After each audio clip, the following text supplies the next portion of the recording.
நேயர்கள் அனைவருக்கும் வணக்கம். வெண்முரசு வெய்யும் அத்தியாயம் 30. முதல் பறவை குரல் எழுவதற்கு முன்னரே எழுந்து நீராடி ஆலய வழிபாட்டுக்குரிய வெண்பருத்தி ஆடை சுற்றி ஒற்றை முத்து மாலையும் கங்கணங்களும் அணிந்து கதிர்கூறி நெற்றியிலிட்டு கர்ணன் சித்தமாகிக் கொண்டிருந்த போது கீழே குழந்தைகளின் ஒலி கேட்டது. முதலில் அவன் அதை கலைந்த பறவை திரளின் ஒலி என்று எண்ணினான்.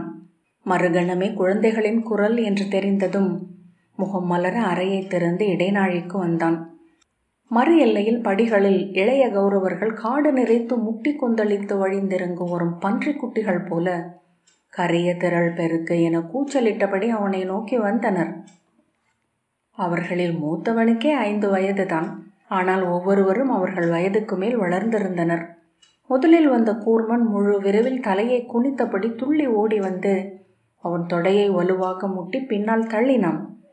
அதை எதிர்பார்த்திருந்த கர்ணன் ஓரடி பின்னால் வைத்து சிரித்தபடி அவனை பற்றி தூக்கி பின்னால் இட்டான். தொடர்ந்து வந்த இளையவர்களும் தங்கள் தலைகளால் அவன் மேல் முட்டினார்கள். கூச்சலிட்டவர்களாக படிக்கட்டை நிறைத்து ஏறி சித்தரி பறந்து அவனை சூழ்ந்து கொண்டே இருந்தனர். பெரிய தந்தையே, பெரிய தந்தையே என அவனை சுற்றி கூச்சலிட்டபடி துள்ளி குதித்தனர். பெரிந்தையே, பெரிந்தையே என நாதிருந்தாத சின்னஞ்சிறு மழலைகள் கை தூக்கி எம்பி குதித்தன. ஒவ்வொன்றும் கரிய குட்டி தோள்களுடன் அடுப்பிலிருந்து இறக்கிய கலங்கள் போல கொழுத்திருந்தன. பளிங்கில் ஆணியால் கிரீச்சிடுவது போன்ற குரல்கள். சிலர் ஒருவர் தோளில் ஒருவர் கால் வைத்து எழுந்து அவன் தோள்களை பற்றி கொண்டு தலையில் ஏற முயன்றனர்.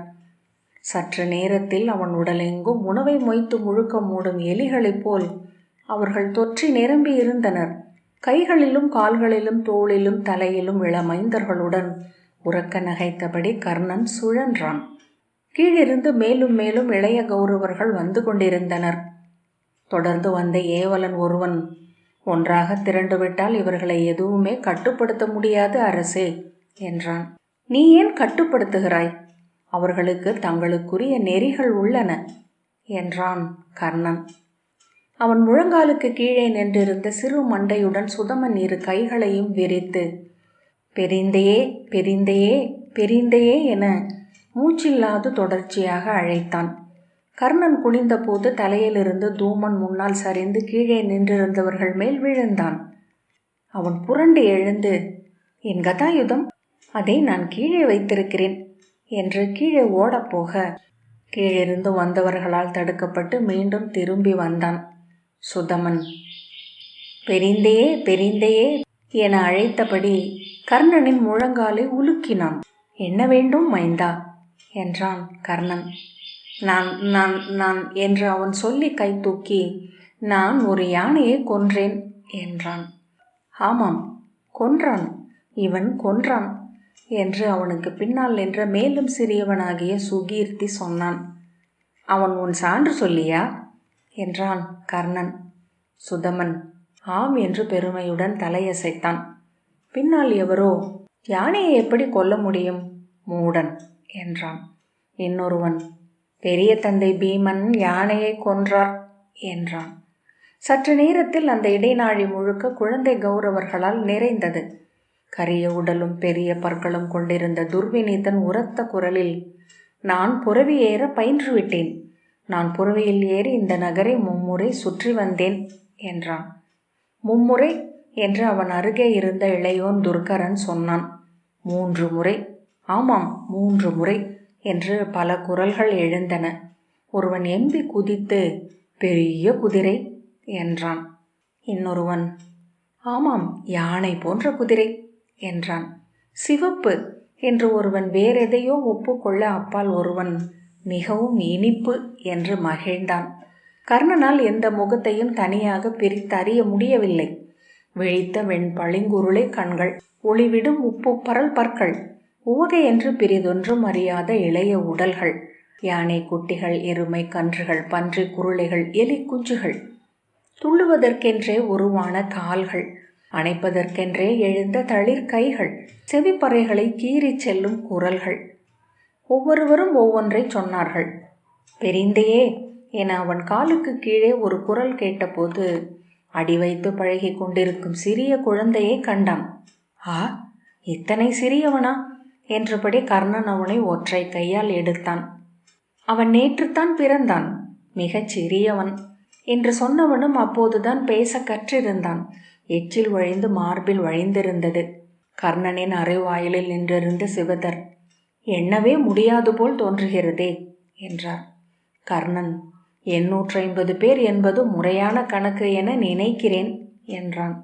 இல்லை அரசே, 1000 கடந்து விட்டது. நாள்தோறும் 1-2 பிறக்கிறது என்றான் ஏவலன். இளையவர் கவசிக்கு மட்டும் 12 துணைவியர். அத்தனை பேரும் அரக்கர் குலம், பெற்றுக்கொண்டே இருக்கிறார்கள். கர்ணன் தன்னை சுற்றி திரும்பி திரும்பி நோக்கி சிரித்தபடி, அத்தனை பேரும் துரியோதனன் போல் இருக்கிறார்கள் என்றான். என் நண்பன் நல்லூர் கொண்டவன். இப்புவியில் அவனைப் போல இத்தனை பல்கி பெருக பெரிதவராலும் இயலவில்லை. சரசரவென்று பெருந்தூண் ஒன்றின் மேல் ஏறிய ஒருவன், பெரிய தந்தையே, நான் இங்கிருந்து குதிக்கவா என்றான். சிரித்தபடி, சரி குதி என்று சொல்லி கர்ணன் திரும்புவதற்குள் அவன் பேரோசையுடன் வந்து மரப்பலகையில் விழுந்தான். அடடா என்று கர்ணன் ஓடிச் சென்று அவனை அள்ள முயல இருவர் அவன் தோள் மேல் தாவி ஏற கால் தடுமாறி நின்றான். கீழே விழுந்தவன் கையை ஊன்றி எழுந்து, எனக்கு ஒன்றுமே ஆகவில்லை என்றான்.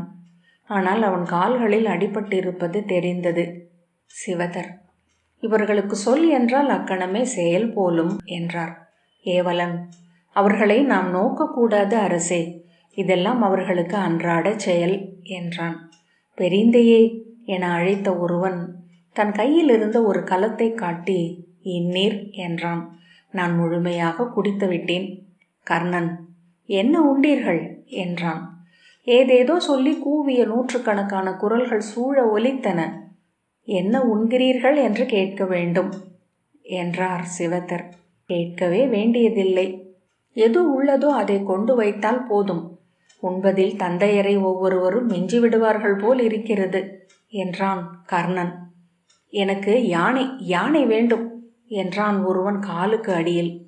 அவனை ஒற்றை கையில் தூக்கி, எதற்கு என்றான் கர்ணன். நான் யானையை தின்பேன். கீழிருந்து படியேறி வந்த சுஜாதனிடம், எங்கே சென்றிருந்தாய் என்றான் கர்ணன். நானும் இவர்களுடன் வந்தேன் பெரிய தந்தையே என்றான் அவன். அப்போதுதான் அவன் குரல் வேறு என கர்ணன் உணர்ந்து, நீ யார் என்றான். பெரிய தந்தையே, நான் லட்சுமணன், மறந்துவிட்டீர்களா? கர்ணன் உரக்க நகைத்து, அருகே வா அறிவிலி, நான் செல்லும்போது நீ சிறுவனாக இருந்தாய், சுஜாதன் உன்னை போல் இருந்தான் என்றான் கர்ணன். அவனை திகைத்து நோக்கிய சிவதரிடம், அஸ்தினபுரியின் பட்டத்து இளவரசன் லட்சுமணன், சுயோதனனின் முதல் மைந்தன் என்றான் கர்ணன். சிவதர், ஆம், நாம் செல்லும்போது மிகச் சிறியவர், 3 மடங்கு வளர்ந்து விட்டார் என்றார். இன்று அத்தையும் சிந்து நாட்டரசரும் வருகிறார்கள் என்றான் லட்சுமணன். அவனுக்கு இளையவனாகிய உதானன், நான் சிந்து நாட்டரசரை கதைப்போருக்கு அழைத்துள்ளேன் என்றான். குழந்தைகளை நோக்கி, நீங்கள் எல்லாம் அதற்கென்று அணி செய்து கொள்ளவில்லையா என்றான் கர்ணன். நாங்கள் புலரியிலேயே அணி செய்து விட்டோம். அதன் பிறகு இவன் என்னை அடித்துவிட்டு ஓடினான். நான் அவனை துரத்தி சென்று என்று துர்தசன் சொல்லிக் கொண்டிருக்கும் போதே தசகர்ணன் அவன் மேல் தாவி அவனை மறித்து இருவரும் சண்டை போட்டார்கள். புழுதியிலே புரண்டு, அப்படியே புரண்டு என்றான். கஜபாகு, யானை கொட்டில் வரைக்கும் நாங்கள் ஓடினோம் என்றான். ஏவலன், இளவரசர்கள் என்கிறார்கள். இவர்கள் அணிந்திருப்பதெல்லாம் பொன்னும் மணியும் முத்தும் பவளமும். ஆனால் புழுதியின்றி இவர்களை இந்நகர் மக்கள் எவரும் பார்த்ததில்லை என்றான். அது அஸ்தினபுரியின் புழுதி என்றான் கர்ணன். அவர்களை கை நீட்டி அள்ளியபடி, வாருங்கள் அறைக்குள் செல்வோம் என்றான். சிவதர், அறைக்குள் இத்தனை பேரை விட முடியாது அரசே, இங்கேயே இருக்கலாம் என்றார். பீடம் என்றான் கர்ணன். பீடம் எதற்கு? இத்தனை பேர் ஏறினால் எந்த பீடமும் உடைந்துவிடும். இங்கேயே தரையில் அமர்ந்து கொள்ளுங்கள் என்றார் சிவதர். லட்சுமணன் சிரித்து, பெரிய கூட்டம், எவருக்கும் எந்த ஒழுங்கும் கிடையாது, எதையும் செய்வார்கள் என்றான். அவனைச் சுற்றி நீர்ப்பெருக்கில் கொப்பரைகள் போல மண்டைகள் அலையடித்தன. சிரித்தபடி கர்ணன் அவர்களை ஒவ்வொருவரையாக தூக்கி வானில் எரிந்து பிடித்தான். என்னை தெரிந்தேயே, என்னை என்னை என்று பல நூறு கைகள் எழுந்தன. இறுதியாக படிகளில் ஏறி வந்த ஒரு வயதான சுப்ரஜன் தன் ஆடை அனைத்தையும் சுருட்டி கையில் எடுத்துக்கொண்டு அழுதபடி அணுகினான். யார் அவன் என்றான் கர்ணன். யார் நீங்கள் இளவரசே என ஏவலன் அவனிடம் கேட்க சுப்ரஜன் அழுதபடியே, என் ஆடையை கிழிந்து விட்டது என்றான். அவமதிக்கப்பட்டு விட்டார். ஆகவே அனைத்து ஆடைகளையும் கழற்றி கையில் எடுத்துக்கொண்டு வருகிறார் என்றார் சிவதர். அவனை தூக்கி இங்கு வீசு என்றான் கர்ணன். ஏவலன் சுப்ரஜனை தூக்கி கர்ணனை நோக்கி எறிய ஒற்றை கையால் அவனை பிடித்து சுழற்றி தன் தோளில் அமர வைத்து, எப்படி கிழிந்தது ஆடை என்றான்.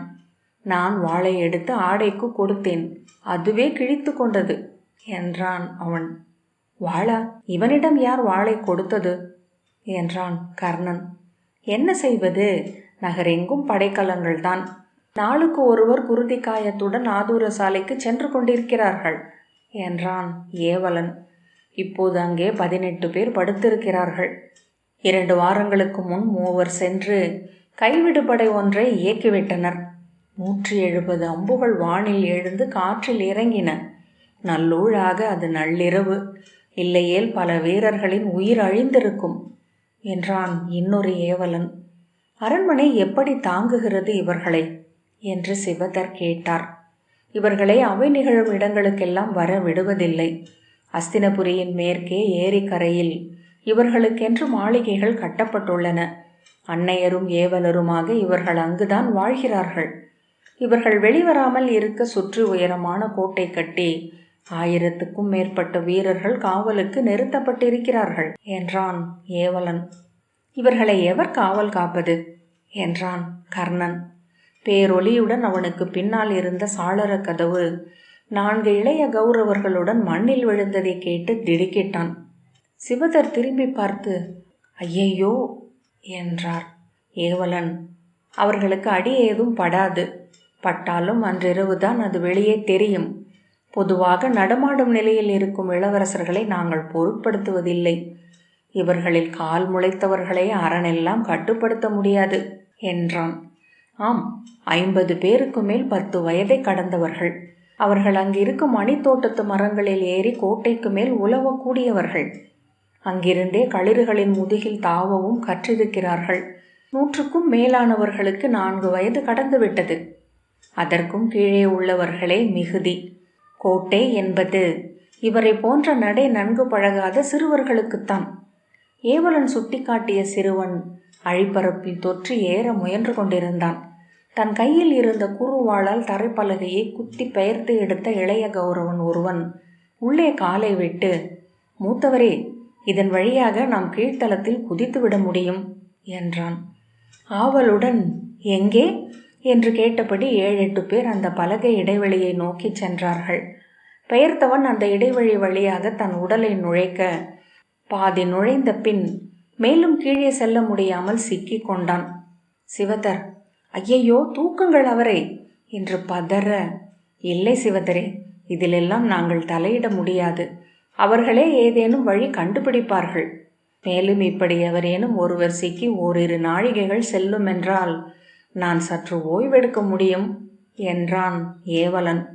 இன்னொருவன், கீழே 4 காவல் மாடத்தில் ஏறி இறங்க முடியாமல் இருக்கிறார்கள் என்றான். கீழே மாளிகை முற்றத்தில் கொம்பு ஒலி கேட்டது.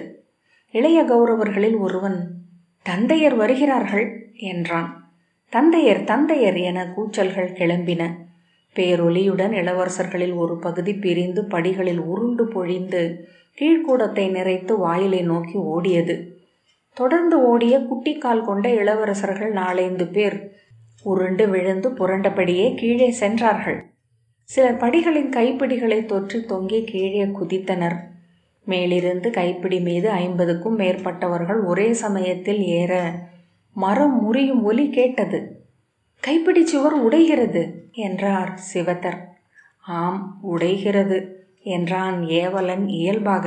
பிடியுங்கள், விழப்போகிறார்கள் என்றார் சிவதர். 50 பேரை பிடிக்கும் ஆற்றல் எனக்கு இல்லை என்ற ஏவலன், ஒன்றும் ஆகாது சிவதரே என்று சிரித்தான். கைப்பிடி உடைந்து சரிய மொத்தமாக அத்தனை பேரும் கீழிருந்த பலகையில் விழும் ஒலி கேட்டது. யாரோ அலறும் ஒலி. யாருக்கும் அடிபட்டிருக்கிறது என்றார் சிவதர் ஓடிச் சென்று நோக்கியபடி. அவர்கள் எழுந்தோடிய பிறகு யார் எஞ்சி இருக்கிறார்களோ அவர்களுக்கு அடிபட்டிருக்கிறது என்று சொல்ல முடியும் என்றான் ஏவலன். அவர்களின் ஓசையை அந்த மாளிகையின் அத்தனை வாயில்களும் வாயாக மாறி முழங்கின. கர்ணன் சென்று பார்த்தபோது அங்கு எவரும் எஞ்சி இருக்கவில்லை. இறுதியாக எழுந்து ஓடிய ஒருவன் மட்டும் காலை சற்று நீட்டி நீட்டி சென்றது போல் தோன்றியது. வாயிலை கடந்து துச்சலனும் துர்முகனும் சுபாகுவும் ஜலகந்தனும் சித்திரகண்டலனும் உடலெங்கும் மைந்தர்கள் தொற்று இருக்க தள்ளாடி நடந்தபடி வந்தனர். அவர்களை சூழ்ந்து கூச்சலிட்டு வந்தனர் இளைய கௌரவர். சுபாகு அங்கிருந்தபடியே வெடிக்குரலில், மூத்தவரே, இன்றுதான் சிந்து நாட்டரசர் நகர் புகுகிறார். நாம் சென்று நகர் வாயிலிலேயே அவரை வரவேற்க வேண்டியுள்ளது என்றான். சிவதர், இந்த 800 பேரையும் அழைத்து கொண்டா நாம் செல்லவிருக்கிறோம் என்றார். அரச முறைப்படி இவர்கள் சென்றாக வேண்டுமல்லவா என்றான் சுபாகு. சிந்து நாட்டரசர் இவர்களை இதற்கு முன் பார்த்திருக்கிறாரா என்றான் கர்ணன். சிவதர், கேள்விப்பட்டிருப்பார். இதற்குள்ளாகவே இவர்களை பற்றி 7-8 குறுங்காவியங்கள் சூதர்களால் பாடப்பட்டிருக்காதா என்ன? பேரொலியுடன் துச்சலனின் பின்னால் இருந்த கதவு பித்தளை கீழிலிருந்து கழன்று சரிந்தது. அவன் ஒற்றை கையால் அதை பிடித்து கொண்டு அதில் தொங்கி இருந்த கௌரவர்களை உலுக்கி கீழே வீழ்த்தினான். அவர்கள் அதை ஒரு விளையாட்டாக ஆக்கி கூச்சலிட்டனர். கதவை பிடுங்கி சாற்றி வைத்துவிட்டு, நம் அரண்மனையில் கதவுகள் மிகவும் மெலிதாக பொருத்தப்பட்டுள்ளன மூத்தவரே என்றான். கர்ணன் படிகளில் இறங்கி வந்தபடி, ஆம், அஸ்தினபுரி நகரமே மிக மெல்லியும் பொருட்களால் கட்டப்பட்டுள்ளது இளையோனே. அநேகமாக இந்த மாளிகையை நாளை திரும்ப கட்ட வேண்டியிருக்கும் என்றான். அறைக்குள் படார் என்ற ஒலி கேட்டது. சிவதர் திரும்பி கலம் என்றார். உடனே இன்னொரு ஒலி கேட்டது. கர்ணன் நோக்க, தங்கள் மஞ்சம் 2ஆக உடைந்துள்ளது என்று நினைக்கிறேன் என்றார். வெளியே புரவி உறக்க கனைத்தது. அதை யார் என்ன செய்தது என்று கேட்டான் கர்ணன். புரவிகளில் ஏற முயல்கிறார்கள் என்று வாயிலில் நின்ற பணியாள் சொன்னான். கர்ணன், நாம் பேரரசரை பார்க்க போகிறோம் அல்லவா என்றான். அவர் நீராடி அணி புனைந்து அவைக்கு சென்று விட்டார். அரசரும் பிற தம்பியரும் அவையில் இருப்பார்கள். நாம் சென்று ஜெயத்ரதரை வரவேற்று அவை சேர்ப்போம். குழந்தைக்கு மாமனாகிய தாங்களும் நகர வாயிலிலேயே வரவேற்க வேண்டும் என்பது முறைமை. கர்ணன், ஆம், இளவரசன் முதலில் நகர் நுழையும் தருணம் என்றான். துச்சலன் உறக்க, பழைய முறைமை என்றால் மூத்தவருக்கு பின் அரசாள வேண்டியவர் ஜெயத்ரதனின் மைந்தர்தான். தந்தையின் மணிமுடி மைந்தனுக்கு என்பது பழைய காலத்தில் இல்லை என்றான். துர்முகன், சௌனக குருமுறையின் நெறிகளின்படிதான் இப்போது தந்தையின் மணிமுடி மைந்தனுக்கு வருகிறது அல்லவா? அதற்கு முன் உத்தாலக நீதியின்படி தாய்க்கு தமையனே அரசாளும் முறை இருந்தது என்றான். கர்ணன், அரச முறைகளை பேசுவதற்கான இடமா இது என்றான். சிறந்த நெறிகளை களத்திலேயே உரைக்க வேண்டும் என்பது சூதர் சொல் என்றார் சிவதர். அவர்களை சுற்றி போர்க்களமே நிகழ்ந்து கொண்டிருந்தது. அந்த மாளிகையின் பின்பக்கத்துக்கு சென்ற இளைய கௌரவர்கள் அங்கிருந்த சேடியர் அறைகளுக்குள் புகுந்து விட்டிருப்பதை பெண்களின் கூச்சல்களும் உலோக பாத்திரங்களின் ஒலியும் காட்டின. உண்கிறார்கள் என்றான் துர்முகன். துச்சலன், ஏன் இப்படி உண்கிறார்கள் என்றே தெரியவில்லை. நாங்கள் எல்லாம் இளமையில் இவ்வாறெல்லாம் உண்டதில்லை என்றான். நீ எப்படி உண்டாய் என்று எனக்கு தெரியும் என்றான் கர்ணன். இவர்களை திரட்டி எப்படி அரண்மனை முகப்புக்கு கொண்டு செல்வது என்று சிவதர் கேட்டார். அத்தனை பேரையும் கொண்டு செல்வது நடவாது. 4 வயதுக்கு மேற்பட்ட இளவரசர்களை மட்டும் கொண்டு செல்வோம் என்றான் கர்ணன். அப்படியெல்லாம் எந்த கணக்கையும் எடுக்க முடியாது. அதற்கு இவர்களை முதலில் எண்ண வேண்டும். அப்பணிக்குரிய கணக்கு நாயகங்கள் அமைச்சு பணியில் இருக்கிறார்கள் என்றான் துர்முகன். நான் வருவேன், நான் வருவேன், நான் வருவேன் என்று கர்ணனின் முழங்கால் உயரம் இருந்த சுதீபன் கூச்சலிட்டபடி எம்பி குதித்தான். அவனை விட சிறியவனாகிய சம்பு, நான் கதாயுதத்தை கொண்டு வந்திருக்கிறேன் என்றான். அவன் கையில் சிறிய மரத்தாலான கதாயுதம் ஒன்று இருந்தது. நான் அவனை போருக்கு அழைப்பேன் என்றான். கர்ணன் குனிந்து, யாரை என்றான். சிந்து நாட்டு இளவரசனை. சிரிப்புடன், ஏன் என்றான் கர்ணன். அவன் என் தங்கையை மணமுடிப்பான் என்று சொன்னார்கள் என்றான் அவன் முகம் சுளித்து. இவனுக்கு தங்கை இருக்கிறாளா என்று கர்ணன் கேட்டான். துச்சலன் சிறுவனை குனிந்து நோக்கி, முதலில் இவன் யார் என்றான். உங்கள் 100 ஒருவருடைய மைந்தன் என்றான் கர்ணன். ஆம், அது தெரிகிறது. ஆனால் எவர் மைந்தன்? முழங்கால் வரை குனிந்து, அடே, உன் தந்தை பெயர் என்ன என்றான் கர்ணன். அவன் அனுமன் என்று சொன்னான்.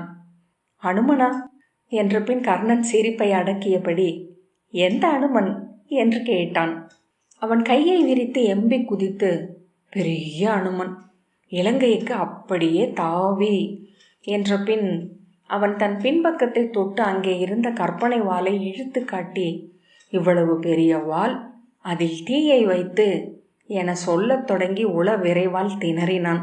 சிவதர், சரிதான், விளையும் பயிர் முளையிலே, இப்போதே தீ வைக்க எண்ணுகிறான் என்றான். துர்மதன் வெளியே இருந்து வந்து, மூத்தவரே, நாம் செல்வோம், பொழுது விடிந்து கொண்டிருக்கிறது என்றான். இவர்கள் யாருடைய மைந்தர்கள் என்று எப்படி அறிவீர்கள் என்றான் கர்ணன். துச்சலன், உண்மையில் எனக்கு 7 மைந்தர்கள் இருக்கிறார்கள். 2 புதல்வியர். புதல்வியரை மட்டும்தான் என்னால் அடையாளம் காண முடியும். அது இருவருக்குமே என்னை தனித்தறிய முடியும் என்பதால் தான் மைந்தரை அடையாளம் காண முடியாது. ஆனால் அடையாளம் கண்டு ஆவதொன்றுமில்லை மூத்தவரே. என் 100 ஒரே முகமும் ஒரே பண்பு நலன்களும் கொண்டிருக்கிறார்கள் என்றான் துச்சகன்.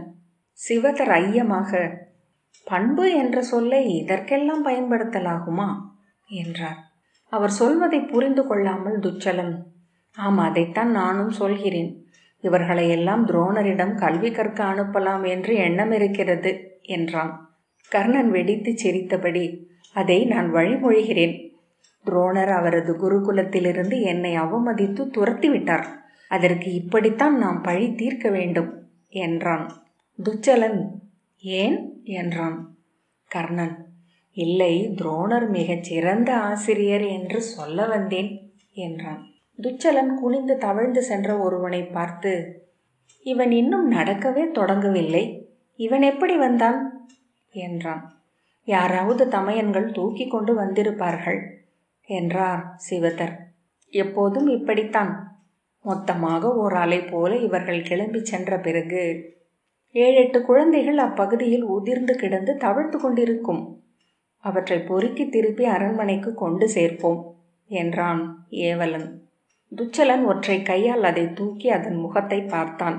இதை பார்த்தால் தம்பி விருத்தாரகனின் முகம் போல் உள்ளது என்றான். முகத்தருகே கொண்டு வந்து, அடே, உன் தந்தை பெயர் என்ன என்றான். அவன் தன் இடக்கையை வாய்க்குள் திணித்து 2 கால்களை உதறி சினுங்கினான். மிகச் சிறுவன் என்று துச்சலன் கர்ணனிடம் சொன்னான். பேச்சு வரவில்லை, அதற்குள் கிளம்பிவிட்டான். கர்ணன், விருந்தாரகனுக்கு எத்தனை மனைவியர் என்றான். மொத்தம் 4 என நினைக்கிறேன். அவன் மதுர நாட்டுக்கு மேலே இமயச்சாரலுக்கு சென்று அங்குள்ள சம்பரர் என்னும் அரக்கர்குடியிலிருந்து ஒரு பெண்ணை தூக்கி வந்தான். அவர்களுக்கு 9 குழந்தைகள் பிறந்தன.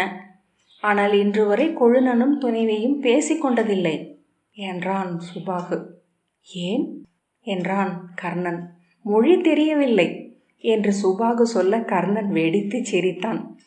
சிறுவன் உரத்த குரலில் ஏதோ சொன்னான். இது அரக்கர் மொழிதான். அப்படியென்றால் இவன் விருந்தாரகனின் மைந்தன்தான். குழந்தையை அருகே கொண்டு வந்து அதன் கன்னத்தில் முத்தமிட்டான். சிறுவன் ஆவலுடன் பார்த்து 2 கைகளாலும் துச்சலனின் தலையை அள்ளி பிடித்து கன்னத்தை இறுக கடித்தான். என்று கூவியபடி அவனை பீத்து தூக்கி தலைக்கு மேல் நிறுத்தி, இவன் பலவர்த்தனின் மைந்தன். அவன் சிறுவயதில் இதை போலவே என்னை கடித்திருக்கிறான் என்றான். சிறுவனை ஆட்டியபடி, பேன் போல் இருக்கிறான் என்றான். கைகளையும் கால்களையும் பிடிப்பட்ட பேன் போலவே நெளித்தபடி சிறுவன் கூச்சலிட்டான். அரிய பற்கள் முழுக்க முளைத்த பின் அஸ்தினபுரியின் அஞ்சத்தக்க படைக்கலமாக அவை இருக்கக்கூடும் என்றபடி அவனை கீழே விட்டான். அவன் கை தூக்கி ஏதோ கூவியபடி ஓடினான். ஆ, அது அரக்கர் மொழி அல்ல என்றான் துச்சலன். சுபாகு, ஆம், அது நம் மொழியின் கெட்ட வார்த்தை. சற்று மழுங்கி இருக்கிறது. அதை நானே சொல்ல வேண்டாமென நினைத்தேன் என்றான். வெளியே இருந்து சித்ராயுதன் வந்து, மூத்தவரே, அனைத்தும் சித்தமாகிவிட்டன, நாம் கிளம்புவோம் என்றான்.